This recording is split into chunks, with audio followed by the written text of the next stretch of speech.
ISWAP and Boko Haram are competing in recruitment of bandits. Local security sources and experts who spoke with our reporter said the push is already yielding fruit for the insurgent groups, with some prominent bandits declaring allegiance to the terrorist groups or consenting to close working relationship, sharing intelligence and logistic support among themselves. States worst hit by the intractable rural banditry are Niger, Kaduna, Zamfara, Katsina, Sokoto, and Kebbi. The states share boundaries and are easily navigated through large swaths of unmanned forest. The six states have 249,143 square kilometers of landmass in area more than the size of the United Kingdom. Most of the landmass is ungoverned, with a significant part occupied by inaccessible forest and rural communities. Investigation by Daily Trust revealed that there are at least three active Islamic insurgent groups operating in the banditry ravaged states and pushing for deeper roots. An expert of the insurgency and researcher at the Tony Blair Institute for Global Change in London, Audu Bulama Bukati, told Daily Trust at the weekend that the Boko Haram's infiltration of the criminals in the north west is extremely dangerous on several levels. Department of State Services DSS, the agency in charge of intelligence gathering and internal security, did not respond to a request for comments on the story. For a long time, security sources said Boko Haram, ISWAP, and Ansaru have been struggling for space within the expanse of land covering these states. The group are in active moves with the aim of benefiting from the chaos created by bandits, especially in the worst hit states. A recent report by the International Crisis Group pointed out that since late 2019, ISWAP and Ansaru have started taking credit for attacks in the northwest. In October last year, according to the report, ISWAP claimed responsibility for an attack on Nigerian troops in Sokoto. Many Nigeria security and other independent local sources interviewed by crisis group corroborate that amid the breakdown of stability in Zamfara and elsewhere, two Boko Haram offshoots are making inroads into the region where they are forging tighter relationships with aggrieved communities, header affiliated armed groups and criminal gangs, the reports released last month raised in part.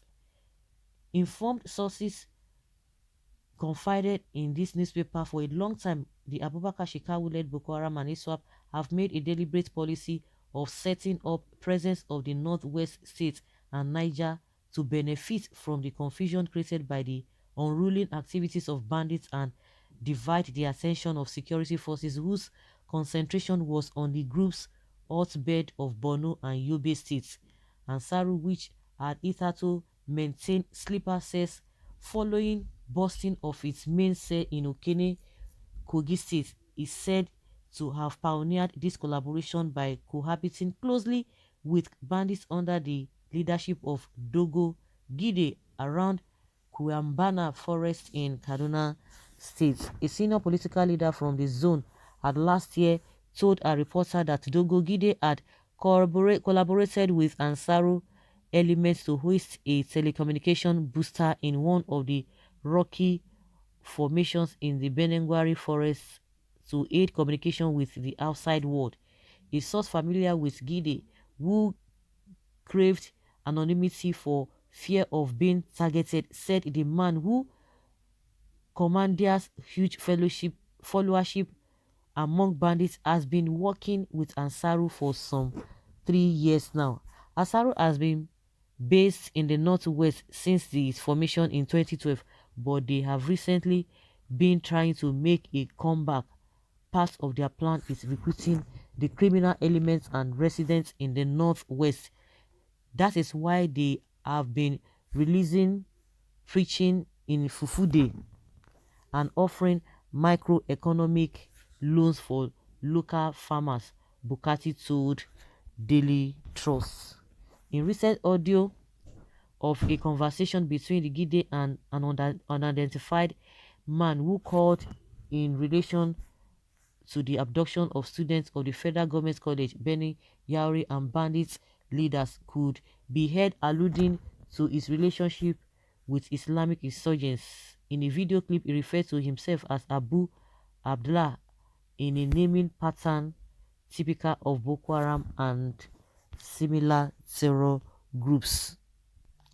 Bukati, who studied the Islamic insurgency in the Sahel region closely, said the incursion of Boko Haram and similar groups to other states outside the northeast is a dangerous move that should be halted by the authorities. Firstly, Boko Haram can give groups moral justification for their killings and criminality. He said, if a criminal that has been massacring people and abducting them starts to believe that what he's doing is not a crime but a jihad, he will even be more brutal and cruel. Secondly, enlisting in Boko Haram will allow criminal groups to recruit young people who might not have otherwise joined them.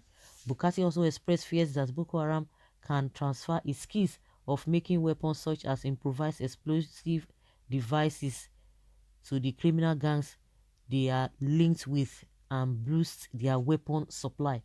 On Boko Haram's part, in link with the criminal elements in the north, in a fulfillment of its expansionist ambitions, the relationship can also give Boko Haram access to the kidnapping industry in the northwest as well the cattle rustling and mining ones. This will boost Boko Haram's finances, he said. The researcher said the Nigerian government must take quick steps to stop the terrorist groups in their expansionist agenda. For Nigeria, the alliance is extremely dangerous. That is why government must work flat out to disrupt it. Continuing to deny in the face of clear evidence will only allow the criminals and terrorists time to consolidate their relationship. If that happens, the situation in the northwest will get even worse, and in addition to the human cost, northern Nigeria's economy will take a serious hit, he explained. Spokesperson of the DSS, Peter Afunaya, did not respond to the request or for comments on this story. He did not answer repeated calls and did not reply to two text messages sent to him by this reporter. They will not say anything. They will say nothing. Lie. They will not say anything. I pray it will not be too late for Christians in Nigeria before they realize the true picture of what is coming. There's nothing like a recruitment, they are all one. Finally, the North has successfully shot itself on the foot. I wonder where all the emirs will run to. Abuja may soon be taken over as security takes a back seat while the APC government is sleeping. And you see all the PDP, whatever, joining them, say they want to help Buhari to do this and that. So guys, leave your comment down there below and let's have your take on this matter.